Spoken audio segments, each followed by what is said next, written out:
बिस्मिल्लाहिर्रहमानिर्रहीम। अरशद लोधी कम ਦੀਆਂ ਗੱਲਾਂ ਨਾਲ ਹਾਜ਼ਰ ਖਿਦਮਤ ਹੈ। ਕੀ ਹਾਲ ਜੇ? ਖਰੀਅਤ ਨਾਲ ਹੋ? ਠੀਕ ਠਾਕ ਹੋ? ਕੀ ਗੱਲ ਹੈ ਯਾਰ, ਤੁਹਾਨੂੰ ਅੱਜ ਕੱਲ ਤੁਸੀਂ ਮੇਰੀ ਵੀਡੀਓ ਮੁਕੰਮਲ ਨਹੀਂ ਦੇਖਦੇ। ਮਿਹਰਬਾਨੀ ਕਰਿਆ ਕਰੋ ਯਾਰ, ਵੀਡੀਓ ਨੂੰ ਪੂਰੀ ਸੁਣਿਆ ਕਰੋ ਤਾਂ ਕਿ ਤੁਹਾਨੂੰ ਗੱਲ ਦੀ ਸਮਝ ਆਵੇ। ਬੜੀ ਮਿਹਨਤ ਨਾਲ, ਬੜੀ ਮੁਸ਼ੱਕਤ ਦੇ ਨਾਲ ਅਸੀਂ ਜਿਹੜੇ ਨੇ ਵੀਡੀਓ ਬਣਾਉਂਦੇ ਆ ਤੇ ਇਹ ਕਹਾਣੀਆਂ ਬਣਾਉਂਦੇ ਆ। ਫਿਰ ਤੁਹਾਨੂੰ ਇਹਦੇ ਮਤਲਬ ਪਿਆਰ ਨਾਲ, ਮੁਹੱਬਤ ਨਾਲ ਜਨਾਬ ਜਿਹੜੀ ਤੁਹਾਨੂੰ ਇਹ ਚੀਜ਼ਾਂ ਜਿਹੜੀਆਂ ਨੇ ਪ੍ਰੋਵਾਈਡ ਕਰਨੇ ਆ। ਤੇ ਫਿਰ ਤੁਸੀਂ ਯਾਰ ਸਿਰਫ ਤੁਹਾਡੇ ਕੋਲ ਇੱਕੋ ਹੀ ਰਿਕੁਐਸਟ ਹੁੰਦੀ ਹੈ ਕਿ ਸਾਡੀ ਪੂਰੀ ਵੀਡੀਓ ਦੇਖੋ ਤੇ ਉਹਨੂੰ ਲਾਈਕ ਜ਼ਰੂਰ ਕਰੋ, ਕਮੈਂਟਸ ਦਿਓ, ਦੱਸੋ ਕਿ ਕੈਸੀ ਲੱਗੀ ਤੁਹਾਨੂੰ। ਤੇ ਇਹਦੇ 'ਚ ਕੋਈ ਤੁਹਾਡਾ ਮੁੱਲ ਤੇ ਨਹੀਂ ਲੱਗਦਾ। ਖੈਰ ਤੁਹਾਡੀ ਮਰਜ਼ੀ ਹੈ ਜਨਾਬ, ਤੁਸੀਂ ਮਾਲਕ ਜੋ ਹੈ। ਤੇ ਲਓ ਫਿਰ ਗੱਲ ਸ਼ੁਰੂ ਕਰੀਏ।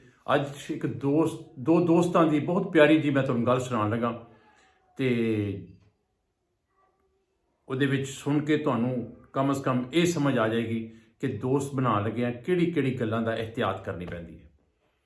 ਲੋ ਦੋਸਤੋ, ਗੱਲ ਇਹ ਹੈ ਕਿ ਇੱਕ ਸਾਹਿਬ ਸਨ, ਬੜੇ ਸਾਫ਼ ਦਿਲ, ਬੜੇ ਈਮਾਨਦਾਰ, ਬੜੇ ਮੁਖਲਸ ਕਿਸਮ ਦੇ ਦੋਸਤ ਉਹਨੇ ਮਤਲਬ ਸੀ, ਇਨਸਾਨ ਸੀ। ਤੇ ਉਹਨੇ ਇੱਕ ਦੋਸਤ ਬਣਾ ਲਿਆ। ਹੁਣ ਬਦਕਿਸਮਤੀ ਉਹਦੀ ਇਹ ਸੀ ਕਿ ਜਿਹੜਾ ਦੋਸਤ ਉਹਨੇ ਬਣਾਇਆ ਉਹ ਬੜਾ ਮੁਨਾਫਿਕ ਤੇ ਬੜਾ ਮਤਲਬੀ ਟਾਈਪ ਇਨਸਾਨ ਸੀ। ਉਹਨੇ ਆਏ ਦਿਨ ਉਹਦੇ ਕੋਲ ਆਣਾ, ਖਾਣਾ ਪੀਣਾ, ਇੰਜॉय करना, चले जाना। वक्त गुजरता रहा, साल हर साल गुजर गए तो वो जिहड़ा बंदा सी ਉਹਦੇ दिल ਦੇ ਵਿੱਚ ਇਹ तमन्ना आई कि यार ਇਹ ਬੰਦਾ मेरा दोस्त है, इन्ना मतलब प्यार मुहब्बत इन्ने साल तो मेरा तुल्लक ਇਹਦੇ ਨਾਲ ਬਣਿਆ, घर आन जान है। लेकिन इन्हें कभी अज तक मैनू नहीं अपने घर इनवाइट नहीं किया, मैनू नहीं बुलाया इन्हें अपने घर कि यार तुम भी साढ़े घर आ, साढ़े पिंड आ। तो मतलब मैं तो इनू आए दिन बुलाता रहना, इनू खाना शाना खवाना, इसकी दावत करना, ये मुहब्बत करना। तो यदी जरूरियात जिंदगी जड़ियाँ ने जो कोई मतलब होवे, इनू मकसद होवे, वो भी पूरा करीदा। तो यार यह नहीं मैनू बुलाता। खैर उन्हें सोचा कि यार हुण मैं किसी दिन ना टाइम कढ़ के ते अपने दोस्त के घर जाना। खैर उन्हें अपनी बेगम नाल मशवरा किया कि यार ये साढ़े घर दोस्त मेरा जिहड़ा है अक्सर औकात आया हुंदा है, ਅਸੀਂ ਇਹਦੀ ਬਹੁਤ ਖਿਦਮਤ ਕਰਨੇ ਆ, ਬਹੁਤ ਇਹਦੇ ਵਾਸਤੇ ਅਸੀਂ ਮੁਹੱਬਤ ਦਾ ਇਜ਼ਹਾਰ ਕਰਨੇ ਆ, ਚਾਹ ਕਰਨੇ ਆ, ਸਾਡੇ ਬੱਚੇ ਵੀ ਬੜਾ ਪਿਆਰ ਕਰਦੇ ਨੇ ਇਹਦੇ ਨਾਲ। ਲੇਕਿਨ ਯਾਰ ਕਦੀ ਇਹਦੇ ਘਰ ਚੱਲੀਏ ਤੇ ਕਮ ਸੇ ਕਮ ਦੇਖੀਏ ਕਿ ਇਹ ਵੀ ਸਾਡੇ ਨਾਲ ਪਿਆਰ ਕਰਦਾ ਹੈ, ਮੁਹੱਬਤ ਕਰਦਾ ਹੈ, ਖੁਸ਼ੀ ਦਾ ਇਜ਼ਹਾਰ ਕਰਦਾ ਹੈ ਜਾਂ ਨਹੀਂ ਕਰਦਾ, ਜਾਂ ਅਸੀਂ ਸਿਰਫ ਇਕੱਲੇ ਹੀ ਇਹਦੇ ਵਾਸਤੇ ਜਿਹੜਾ ਨਾ ਇਹਦੇ ਵਾਸਤੇ ਨਜ਼ਰਾਂ ਵਿਛਾ ਦਿੰਦੇ ਆ ਜਦੋਂ ਆਉਂਦਾ। ਖੈਰ ਉਹਨੇ ਫੈਸਲਾ ਕੀਤਾ ਕਿ ਯਾਰ ਹੁਣ ਮੈਂ ਕਿਸੇ ਦਿਨ ਨਾ ਇਹਦੇ ਘਰ ਜਾਵਾਂਗਾ ਤੇ ਦੇਖਾਂਗਾ ਕਿ ਯਾਰ ਇਹ ਮੇਰੇ ਨਾਲ ਕਿੰਨਾ ਕੁ ਅੱਛਾ ਵਰਤਾਓ ਕਰਦਾ ਹੈ। ਖੈਰ ਕੁਛ ਦਿਨ ਗੁਜ਼ਰੇ ਤੇ ਉਹਨੇ ਆਪਣੀ ਘੋੜੀ ਕੱਢੀ, ਜ਼ਿਮੀਂਦਾਰ ਆਦਮੀ ਸੀ। ਉਹਨੇ ਜਨਾਬ ਨੱਪੀ ਘੋੜੀ ਤੇ ਸੋਚਿਆ ਕਿ ਅੱਜ ਮੈਂ ਆਪਣੇ ਦੋਸਤ ਦੇ ਘਰੋਂ ਹੋ ਕੇ ਆਵਾਂ। 10-15 ਮੀਲ ਦਾ ਸਫ਼ਰ ਤੈਅ ਕਰਕੇ ਜਿਸ ਵੇਲੇ ਉਹਦੇ ਪਿੰਡ 'ਚ ਪਹੁੰਚਿਆ ਤੇ ਉਹਦਾ ਘਰ ਜਿਹੜਾ ਸੀ ਉਹ ਸਾਹਮਣੇ ਪਿੰਡ ਤੋਂ ਪਹਿਲਾ ਘਰ ਉਹਦਾ ਹੀ ਆਂਦਾ ਸੀ। ਉਹਦਾ ਨਜ਼ਰ ਆਣਾ, ਦੂਰੋਂ ਦੇਖਿਆ ਜਿਸ ਵੇਲੇ ਉਹਨੇ ਕਿ ਘੋੜੀ ਦੇ ਉੱਤੇ ਉਹਦਾ ਦੋਸਤ ਜਿਹੜਾ ਉਹ ਆ ਰਿਹਾ ਹੈ। ਤੇ ਚੂੰਕਿ ਉਹ ਬਦਨਸਲਾ ਜਿਹਾ ਇਨਸਾਨ ਸੀ, ਉਹਨੇ ਜਨਾਬ ਸੋਚਿਆ ਕਿ ਯਾਰ ਇਹ ਮੇਰੇ ਘਰ ਹੁਣ ਆਏਗਾ ਤੇ ਮੇਰੇ ਵਾਸਤੇ ਤੇ ਬੜਾ ਮਸਲਾ ਬਣ ਜਾਏਗਾ ਤੇ ਮੈਂ ਇਹਨੂੰ ਕੁਝ ਖਾਣਾ ਪਿਆਣਾ ਪਏਗਾ। ਉਹਨੇ ਫੌਰੀ ਤੌਰ 'ਤੇ 8-10 ਬੱਚਿਆਂ ਨੂੰ ਇਕੱਠਿਆਂ ਕੀਤਾ, ਉਹਨਾਂ ਨੂੰ ਕੋਈ ਰੁਪਇਆ ਦਿੱਤਾ ਤੇ ਉਹਨੂੰ ਬੱਚਿਆਂ ਨੂੰ ਇਹ ਸਮਝਾਇਆ ਕਿ ਜਿਸ ਵੇਲੇ ਭਾਈ ਘੋੜੀ ਵਾਲਾ ਸਾਡੇ ਲਾਗੇ ਆ ਕੇ ਘੋੜੀ ਰੋਕੇਗਾ ਤੇ ਤੁਸੀਂ ਰੌਲਾ ਪਾਉਣਾ ਸ਼ੁਰੂ ਕਰ ਦੇਣਾ, ਓਏ ਸਾਡੀ ਘੋੜੀ ਲੱਭ ਗਈ, ਸਾਡੀ ਘੋੜੀ ਲੱਭ ਗਈ, ਸਾਡੀ ਘੋੜੀ ਲੱਭ ਗਈ, ਇਹ ਭਾਈ ਚੋਰ ਏ, ਸਾਡੀ ਘੋੜੀ ਲੈ ਕੇ ਚਲਾ ਗਿਆ ਸੀ, ਇਹ ਦੇਖੋ ਜੀ ਚੋਰ, ਰੌਲਾ ਪਾ ਦੇਣਾ ਸ਼ੁਰੂ ਕਰ ਦੇਣਾ। ਖੈਰ ਉਹ ਬੱਚਿਆਂ ਨੇ ਜਿਸ ਵੇਲੇ ਪੈਸੇ ਲੈ ਲਏ ਤੇ ਉਹਨਾਂ ਨੇ ਜਨਾਬ ਉਹੀ ਕੰਮ ਕੀਤਾ। ਜਿਸ ਵੇਲੇ ਉਹਨੇ ਆ ਕੇ ਘੋੜੀ ਰੋਕੀ ਤੇ ਉਹਨਾਂ ਬੱਚਿਆਂ ਨੇ ਰੌਲਾ ਪਾਉਣਾ ਸ਼ੁਰੂ ਕਰ ਦਿੱਤਾ, ਕਿਉਂਕਿ ਉਹਨਾਂ ਨੂੰ ਪਹਿਲੇ ਸਮਝਾਇਆ ਸੀ। ਉਹਨਾਂ ਨੇ ਰੌਲਾ ਪਾਉਣਾ ਸ਼ੁਰੂ ਕਰਤਾ, ਉਹ ਸਾਡੀ ਘੋੜੀ ਲੱਭ ਗਈ, ਓਏ ਸਾਡੀ ਘੋੜੀ ਇੰਨੀ ਦੇਰ ਦੀ ਗੁਆਚੀ ਸੀ, ਲੱਭ ਗਈ, ਉਹ ਚੋਰ ਲੱਭ ਗਿਆ, ਚੋਰ ਲੱਭ ਗਿਆ, ਇਹ ਭਾਈ ਚੋਰ ਏ, ਸਾਡੀ ਘੋੜੀ ਲੈ ਕੇ ਜਨਾਬੇ ਨੱਸ ਗਿਆ, ਫੜੋ ਇਹਦੇ ਕੋਲੋਂ, ਖੋਲੋ, ਇਹ ਕਰ ਲਓ, ਉਹ ਕਰ ਲਓ। ਜਿਸ ਵੇਲੇ ਉਹ ਸਾਰਾ ਮਾਜਰਾ ਉਹਨੇ ਦੇਖਿਆ ਤੇ ਉਹ ਬੜਾ ਪਰੇਸ਼ਾਨ ਹੋ ਗਿਆ ਕਿ ਯਾਰ ਮੈਂ ਆਪਣੇ ਦੋਸਤ ਦੇ ਘਰ ਆਇਆ, ਘੋੜੀ ਮੇਰੀ ਹੈ, ਇਹ ਕੀ ਮਾਮਲਾ ਹੈ ਕਿ ਮਤਲਬ ਇੱਥੇ ਰੌਲਾ ਪਾਇਆ ਗਿਆ ਕਿ ਘੋੜੀ ਚੋਰੀ ਦੀ ਹੈ ਤੇ ਘੋੜੀ ਮੇਰੇ ਸਾਡੀ ਲੱਭ ਗਈ ਹੈ। ਤੇ ਉਹ ਬੜਾ ਪਰੇਸ਼ਾਨ ਹੋ ਗਿਆ, ਜ਼ਹਿਨੀ ਤੌਰ 'ਤੇ ਨਾ ਉਹ ਬੜਾ ਪਰੇਸ਼ਾਨ ਹੋਇਆ। ਤੇ ਉਹ ਜਿਹੜਾ ਦੋਸਤ ਸੀ ਉਹ ਉੱਠਿਆ, ਉਹਨੇ ਅੰਦਰੋਂ ਡਾਂਗ ਕੱਢੀ, ਉਹਨੇ ਕਿਹਾ ਓਏ ਕੀ ਕਰਦੇ ਹੋ ਤੁਸੀਂ, ਮਤਲਬ ਤੁਹਾਨੂੰ ਸ਼ਰਮ ਨਹੀਂ ਹੈਗੀ, ਕੀ ਕਰਦੇ ਪਏ ਹੋ? ਦੇਖਣਾ ਮੈਂ ਕਿਹੜਾ ਆਂਦਾ ਅੱਗੇ ਤੇ ਕਿਹੜਾ ਘੋੜੀ ਇਹਦੇ ਕੋਲੋਂ ਖੋਂਦਾ। ਉਹ ਲੋ ਜੀ ਤੁਸੀਂ ਉਹਦਾ ਨਾਂ ਲਿਆ ਕਿ ਭਾਈ ਤੁਸੀਂ ਇਸ ਤਰ੍ਹਾਂ ਕਰੋ, ਘੋੜੀ ਦੌੜਾਓ ਤੇ ਨਿਕਲੋ ਜ਼ਰਾ, ਮੈਂ ਦੇਖਣਾ ਕਿਹੜਾ ਤੁਹਾਨੂੰ ਘੋੜੀ ਰੋਕਦਾ, ਤੁਹਾਡੇ ਕੋਲ ਕਿਹੜਾ ਘੋੜੀ ਖੋਂਦਾ।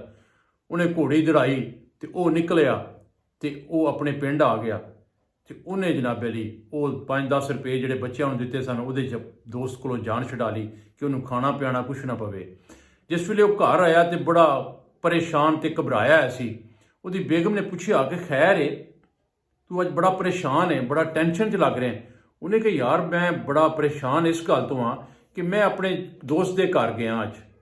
ਉਹਨੇ ਕਿਹਾ ਅੱਛਾ ਤੇ ਫਿਰ ਉਹਦੇ 'ਚ ਪਰੇਸ਼ਾਨੀ ਕਾਹਦੀ? ਉਹਨੇ ਕਿਹਾ ਪਰੇਸ਼ਾਨੀ ਹੈ ਕਿ ਜਿਸ ਵੇਲੇ ਮੈਂ ਉਹਦੇ ਘਰ ਜਾ ਕੇ ਘੋੜੀ ਖਿਲਾਰੀ ਹੈ ਰੁਕਿਆ ਤੇ ਉਹ ਬਹੁਤ ਸਾਰੇ ਲੋਕ ਬੱਚੇ ਜਿਹੜੇ ਨੇ ਉਹਨਾਂ ਰੌਲਾ ਪਾਉਣਾ ਸ਼ੁਰੂ ਕਰ ਦਿੱਤਾ ਕਿ ਘੋੜੀ ਚੋਰੀ ਦੀ ਹੈ, ਸਾਡੀ ਘੋੜੀ ਚੋਰੀ ਹੋਈ ਸੀ, ਓਏ ਸਾਡੀ ਘੋੜੀ ਲੱਭ ਗਈ, ਉਹ ਫੜੋ ਇਸ ਭਾਈ ਕੋਲੋਂ ਘੋੜੀ ਖੋਲੋ, ਇਹ ਕਰ ਲਓ ਉਹ ਕਰ ਲਓ। ਤੇ ਉਹ ਤੇ ਅੱਲਾ ਦਾ ਸ਼ੁਕਰ ਹੈ ਕਿ ਉਹ ਮੇਰਾ ਦੋਸਤ ਜਿਹੜਾ ਉਹਨੇ ਅੰਦਰੋਂ ਡਾਂਗ ਕੱਢ ਲਈ। ਉਹਨੇ ਕਿਹਾ ਦੇਖੋ ਕਿਹੜਾ ਤੁਹਾਨੂੰ ਮਤਲਬ ਰੋਕਦਾ ਘੋੜੀ ਲੈ ਕੇ। ਤੇ ਮੈਨੂੰ ਉਹਨੇ ਕਿਹਾ ਯਾਰ ਤੂੰ ਘੋੜੀ ਚੜਾ ਦੇ, ਨਿਕਲ ਜਾ ਆਪਣੇ ਘਰ। ਤੇ ਮੈਂ ਆ ਗਿਆ। ਉਹ ਜਿਹੜੀ ਬੇਗਮ ਸੀ ਬੜੀ ਸਮਝਦਾਰ ਸੀ, ਦੁਨੀਆਦਾਰ ਸੀ, ਸਮਝਦਾਰ ਸੀ, ਦਨਾ ਔਰਤ ਸੀ। ਉਹਨੂੰ ਸਮਝ ਆ ਗਈ ਸਾਰੀ ਗੱਲ ਦੀ ਕਿ ਇਹ ਘੋੜੀ ਜਿਹੜੀ ਉਹਨੇ ਕੀਤੀ ਹੈ, ਸਾਰਾ ਡਰਾਮਾ ਕੀਤਾ ਹੈ, ਇਹ ਉਹਨੇ ਖੁਦ ਬੱਚਿਆਂ ਨੂੰ ਕਿਹਾ ਤੇ ਰਚਾਇਆ ਹੋਏਗਾ ਡਰਾਮਾ, ਤੇ ਮੇਰੇ ਬੰਦੇ ਨੂੰ ਇਸ ਗੱਲ ਦੀ ਸਮਝ ਨਹੀਂ ਆ ਰਹੀ। ਖੈਰ ਉਹਨੇ ਕਿਹਾ ਚਲੋ ਠੀਕ ਹੋ ਗਿਆ, ਚਲੋ ਤੂੰ ਤੇ ਬਚ ਕੇ ਆ ਗਿਆ ਖੈਰ ਖਰੀਦ ਨਾਲ। ਉਹਨੇ ਕਿਹਾ ਹਾਂਜੀ। ਕੁਛ ਦਿਨ ਗੁਜ਼ਰੇ ਤੇ ਉਹ ਜਿਹੜਾ ਦੋਸਤ ਸੀ ਉਹ ਫਿਰ ਆਪਣੇ ਦੋਸਤ ਦੇ ਘਰ ਆ ਗਿਆ। ਜਿਸ ਵੇਲੇ ਉਹ ਦੋਸਤ ਦੇ ਘਰ ਆਇਆ ਤੇ ਅੱਗੇ ਦੋਸਤ ਉਹਦਾ ਘਰ ਨਹੀਂ ਸੀਗਾ, ਉਹਦੀ ਬੇਗਮ ਨੇ ਜਨਾਬ ਕਿਹਾ ਕਿ ਭਾਈ ਬੈਠੋ।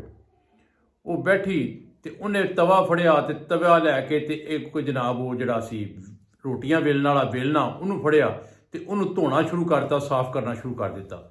ਤੇ ਕਾਫੀ ਦੇਰ ਉਹਨੂੰ ਧੋਂਦੀ ਰਹੀ ਤੇ ਉਹਨੇ ਆਵਾਜ਼ ਦਿੱਤੀ। ਉਹਨੇ ਕਿਹਾ ਭੈਣ ਖੈਰ ਇਹ ਅੱਜ ਕੀ ਗੱਲ ਹੈ, ਕੋਈ ਚਾਹ ਪਾਣੀ ਨਹੀਂ ਪੁੱਛਿਆ ਤੁਸੀਂ, ਮਤਲਬ ਤੇ ਕਿੱਥੇ ਨੇ ਭਾਈ ਨੇ, ਕਿੱਥੇ ਗਏ ਨੇ, ਦੋਸਤ ਮੇਰਾ ਕਿੱਥੇ ਹੈ, ਭਾਈ ਮੇਰਾ ਕਿੱਥੇ ਹੈ? ਉਹਨੇ ਕਿਹਾ ਭਰਾ ਤੈਨੂੰ ਮੈਂ ਕੀ ਦੱਸਾਂ, ਭਰਾ ਤੇਰੇ ਨੂੰ ਪਤਾ ਨਹੀਂ ਜਿਸ ਦਿਨ ਦਾ ਤੇਰੇ ਘਰ ਗਿਆ ਉਹਨੂੰ ਕੀ ਹੋ ਗਿਆ, ਬਿਮਾਰ ਹੋ ਗਿਆ, ਪਾਗਲ ਹੋ ਗਿਆ, ਮੈਨੂੰ ਨਹੀਂ ਸਮਝ ਆਉਂਦੀ ਉਸ ਗੱਲ ਨੂੰ ਕੀ ਹੋ ਗਿਆ। ਉਹਨੇ ਕਿਹਾ ਕੀ ਹੋਇਆ ਕੀ ਹੈ?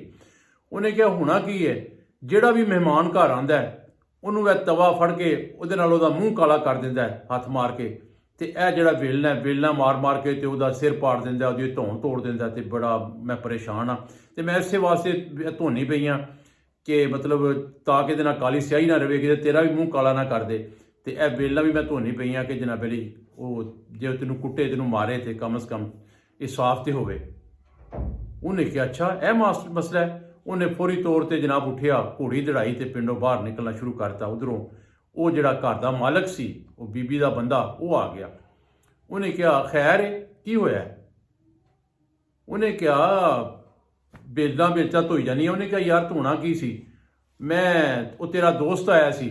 ਉਹਨੇ ਕਿਹਾ ਅੱਛਾ ਤੇ ਕਿੱਥੇ ਗਿਆ? ਉਹਨੇ ਕਿਹਾ ਉਹ ਤੇ ਨਿਕਲ ਗਿਆ, ਚਲਾ ਗਿਆ। ਉਹਨੇ ਕਿਹਾ ਕਿਉਂ? ਉਹਨੂੰ ਬਿਠਾਉਣਾ ਸੀ, ਕੋਈ ਚਾਹ ਪਾਣੀ ਪੁੱਛਣੀ ਸੀ। ਉਹਨੇ ਕਿਹਾ ਯਾਰ ਚਾਹ ਪਾਣੀ ਕੀ ਪੁੱਛਣੀ ਸੀ, ਉਹ ਇਹ ਵੇਲਣਾ ਤੇ ਤਵਾ ਮੰਗਦਾ ਪਿਆ ਸੀ ਤੇ ਸਾਡੇ ਘਰ ਵੀ ਇੱਕ ਹੀ ਤਵਾ ਤੇ ਇੱਕ ਹੀ ਵੇਲਣਾ ਸੀ ਤੇ ਮੈਂ ਉਹਨੂੰ ਇਨਕਾਰ ਕਰ ਦਿੱਤਾ ਤੇ ਉਹ ਨਾਰਾਜ਼ ਹੋ ਕੇ ਚਲਾ ਗਿਆ। ਉਹਨੇ ਕਿਹਾ ਪਾਗਲੇ ਤੂੰ ਬੇਵਕੂਫੇ, ਮੇਰੀ ਸਾਰੀ ਜ਼ਿੰਦਗੀ ਦੀ ਦੋਸਤੀ ਖਤਮ ਕਰ ਦਿੱਤੀ ਇੱਕ ਤਵੇ ਤੇ ਇੱਕ ਵੇਲਣੇ ਪਿੱਛੇ। ਉਹਨੇ ਤਵਾ ਤੇ ਵੇਲਣਾ ਫੜਿਆ, ਘੋੜੀ ਦੇ ਪਿੱਛੇ ਬੈਠਾ ਤੇ ਜਨਾਬ ਦੌੜ ਲਾ ਦਿੱਤੀ ਉਹਨੇ। ਉਹ ਜਿਸ ਵੇਲੇ ਉਹ ਪਿੰਡੋਂ ਬਾਹਰ ਨਿਕਲਿਆ ਉਹਨੇ ਦੇਖਿਆ ਉਹਦੀ ਘੋੜੀ ਵੀ ਜਾ ਰਹੀ ਸੀ, ਉਹਨੇ ਘੋੜੀ ਚੜਾਈ। ਹੁਣ ਜਿਹੜਾ ਦੂਸਰਾ ਦੋਸਤ ਸੀ ਜਿਹੜਾ ਉਹਦੇ ਘਰ ਆਇਆ ਸੀ, ਉਹਨੇ ਵੇਖਿਆ ਕਿ ਘੋੜੀ ਦੇ ਪਿੱਛੇ ਉਹਦੇ ਮਗਰ ਦੌੜ ਰਿਹਾ ਤੇ ਤਵਾ ਦੇ ਵੇਲਣਾ ਹੱਥ 'ਚ ਫੜਿਆ ਤੇ ਆਵਾਜ਼ ਦੇ ਰਿਹਾ ਓਏ ਤਵਾ ਲੈ ਜਾ, ਵੇਲਣਾ ਲੈ ਜਾ। ਤੇ ਉਹਨੇ ਮਜ਼ੀਦ ਘੋੜੀ ਚੜਾਈ ਤੇ ਉਹ ਜਨਾਬ ਅਲੀ ਉਹ ਅੱਖਾਂ ਤੋਂ ਰੂਹ ਪੋਸ਼ ਹੋ ਗਿਆ ਕਿ ਉਹਨੂੰ ਸਮਝ ਆਈ ਕਿ ਸ਼ਾਇਦ ਇਹ ਤਵਾ ਲੈ ਕੇ ਮੇਰੇ ਮਗਰ ਚੜ੍ਹਿਆ, ਇਹਨੇ ਮੇਰਾ ਮੂੰਹ ਕਾਲਾ ਕਰਨਾ ਤੇ ਮੈਨੂੰ ਮਾਰਨਾ। ਤੇ ਦੋਸਤੋ ਗੱਲ ਕਰਨ ਦਾ ਮਤਲਬ ਇਹ ਸੀ ਕਿ ਨਸਲੀ ਦੋਸਤ ਬਣਾਇਆ ਕਰੋ, ਬਦ ਨਸਲੇ ਦੋਸਤ ਕੋਲੋਂ ਦੂਰ ਰਿਹਾ ਕਰੋ। ਅਗਰ ਉਹ ਨਸਲੀ ਦੋਸਤ ਹੁੰਦਾ ਤੇ ਉਹਦੇ ਆਉਣ ਤੇ ਵੀ ਚਾਹ ਭਗਤ ਕਰਦਾ, ਉਹਨੂੰ ਵੀ ਕੋਈ ਖਾਣਾ ਛਾਣਾ ਪਾਉਂਦਾ। ਉਹ ਬਦ ਨਸਲਾ ਸੀ, ਉਹਨੇ ਬੱਚਿਆਂ ਨੂੰ ਰੁਪਈਆ ਦੇ ਕੇ ਉਹਦੇ ਮਗਰ ਚੋਰ ਦੇ ਨਾਅਰੇ ਲਵਾ ਦਿੱਤੇ ਤੇ ਉਹ ਚਲਾ ਗਿਆ। ਤੇ ਉਹਦੀ ਬੀਵੀ ਦਨਾ ਸੀ ਤੇ ਉਹਨੂੰ ਸਮਝ ਆ ਗਈ ਤੇ ਉਹਨੇ ਆਪਣਾ ਡਰਾਮਾ ਰਚਾ ਕੇ ਉਹਦੇ ਕੋਲ ਉਹਦੀ ਜਾਨ ਛਡਾ ਦਿੱਤੀ। ਤੇ ਗੱਲ ਪਸੰਦ ਆਈ ਹੈ, ਲਾਈਕ ਤੇ ਸ਼ੇਅਰ ਕਰਨਾ ਤੇ ਬਣਦਾ ਹੈ। ਤੇ ਇੱਕ ਮਿਹਰਬਾਨੀ ਕਰਿਆ ਕਰੋ, ਲਾਈਕ ਜ਼ਰੂਰ ਕਰਿਆ ਕਰੋ ਵੀਡੀਓ ਨੂੰ ਤੇ ਸ਼ੇਅਰ ਵੀ ਕਰਿਆ ਕਰੋ। ਤੇ ਗੱਲ ਪਸੰਦ ਆਈ ਹੈ ਤੇ ਲਾਈਕ ਸ਼ੇਅਰ ਕਰੋ। ਜਿਹੜੇ ਦੋਸਤ ਚੈਨਲ 'ਚ ਨਵੇਂ ਨੇ, ਗੱਲ ਸੁਣਦੇ ਨੇ, ਬੜੇ ਪਿਆਰ ਨਾਲ ਮੁਹੱਬਤ ਨਾਲ ਮੈਂ ਦੇਖਿਆ ਗੱਲਾਂ ਸੁਣਦੇ ਨੇ, ਲੇਕਿਨ ਉਹਨਾਂ ਸਬਸਕ੍ਰਾਈਬ ਅਜੇ ਤੱਕ ਨਹੀਂ ਕੀਤਾ ਤੇ ਮਿਹਰਬਾਨੀ ਕਰੋ ਬੈਲ ਦਾ ਆਈਟਮ ਬਟਨ ਦਬਾਓ ਤੇ ਸਬਸਕ੍ਰਾਈਬ ਕਰੋ ਤਾਂ ਕਿ ਆਉਣ ਵਾਲੀਆਂ ਵੀਡੀਓ ਤੁਹਾਨੂੰ ਸਭ ਤੋਂ ਪਹਿਲੇ ਪਹੁੰਚਣ। ਗੱਲ ਇਨਸ਼ਾਅੱਲਾ ਇਸੇ ਤਰ੍ਹਾਂ ਦੀ ਨਵੀਂ ਗੱਲ ਨਾਲ ਕੱਲ੍ਹ ਫਿਰ ਹਾਜ਼ਰ ਹੋਵਾਂਗਾ। ਅੱਲਾ ਹਾਫਿਜ਼।